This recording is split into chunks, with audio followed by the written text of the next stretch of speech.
Good evening. I'm Karen Kaplan, and it's Tuesday, November 9th. Here's the latest on what's happening with the coronavirus in California and beyond. Dr. Maura Boldrini is a neuroscientist and psychiatrist at Columbia University.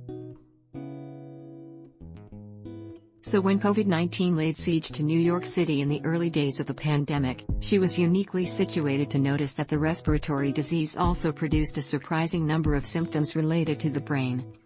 Memory lapses, fatigue, brain fog, paranoia, hallucinations, psychosis.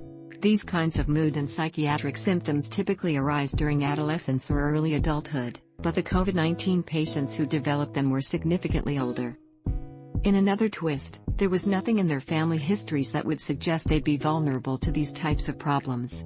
To Boldrini and others, these clues suggest COVID-19 is able to mount a direct attack on the brain, but as far as researchers can tell, the coronavirus isn't able to penetrate any farther than the brain's periphery.